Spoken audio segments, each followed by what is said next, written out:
Hi friends, good morning. कैसे हैं आप सभी? आशा करता हूँ आप लोग ठीक होंगे। आज मैं आप लोगों को बताऊंगा कि इंश्योरेंस के बारे में।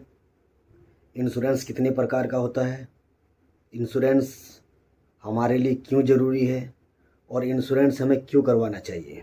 ठीक है। फर्स्ट ऑफ ऑल ये है कि इंश्योरेंस दो प्रकार का होता है। पहला होता है लाइफ इंश्योरेंस, दूसरा होता है जर्नल इंश्योरेंस। लाइफ इंश्योरेंस जिनको जीवन बीमा बोलते हैं। जैसे लाइफ इंश्योरेंस में क्या है कि खुदा न खास्ता कल को आपके साथ कुछ भी हो जाता है और उस परिस्थिति में आपके पास पैसे की दिक्कत हो और आप काफ़ी परेशान हैं उस टाइम पे, और आपके साथ कुछ हो गया हो, और एग्ज़ाम्पल के तौर पे घर के आप मुखिया हो, तो आपके साथ अगर कुछ हो गया हो तो उस टाइम पे आपके लिए लाइफ इंश्योरेंस बहुत इम्पोर्टेंट रखता है कि कुछ भी हो गया हो तो आपका जो धनराशि जो आप इंश्योरेंस कंपनी ने जो तय किया है वो आपको मिलेगा। तो उस परिस्थिति में वो रकम आपके लिए बहुत इम्पोर्टेंट रहेगा। ठीक है। ये हो गया आपका लाइफ इंश्योरेंस। दूसरा है general insurance. General insurance insurance में बहुत सारी कैटेगरी आती है।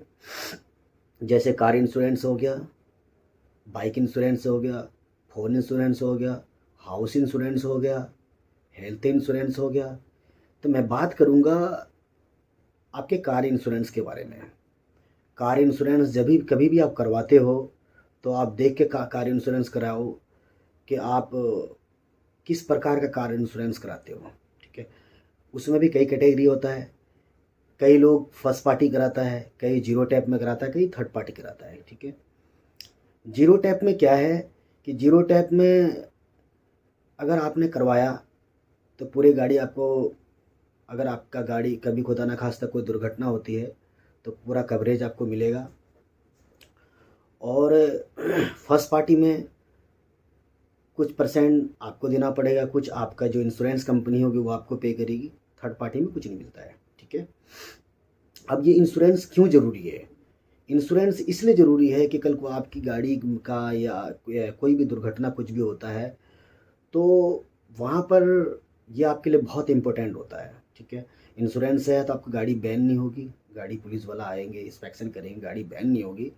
प्लस फिर क्या है कि आपको गाड़ी का जो कवरेज है वो आपको मिलेगा। ठीक है। तो इसलिए आपको इंश्योरेंस करवाना ज़रूरी है। ओके।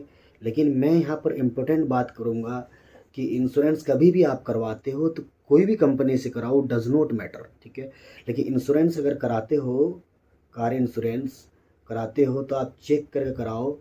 पहले तो आप किसी भी एजेंट से या दलाल से आप कराते हो, आपको पता नहीं होता, उन्होंने जो रकम बोल दिया आपने दे दिया, आपने करा लिया, आपने उसके बारे में जानकारी ली नहीं।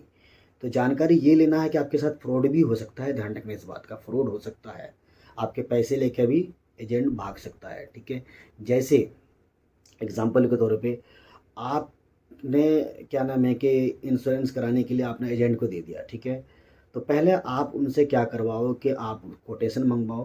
कोटेशन में ये देखो कि गाड़ी का आप किस प्रकार का इंश्योरेंस करा रहे हो, जीरो टैप करा रहे हो, फर्स्ट पार्टी, थर्ड पार्टी, जो भी करा रहे हो आप उसमें देखो कि आप कोटेशन में क्या मेंशन है। अगर मान लो एग्जांपल के तौर पे आप जीरो टैप करवा रहे हैं तो वो कोटेशन में सारी चीज़ है कि नहीं है इंक्लूड। ठीक है। जब वो इंक्लूड होने के बाद आपने कोटेशन मंगवा लिया, मंगाने के बाद आपने इंश्योरेंस के लिए बोल दिया ठीक है कर दो सर। ठीक है।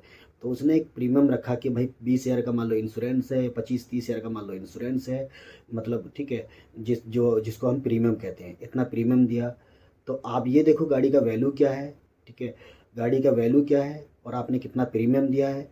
उसके बाद फिर क्या है कि वैल्यू करने के बाद आपको उसने क्या करा कि मेन बात क्या है कि आप कैसे फ्रॉड से बचोगे।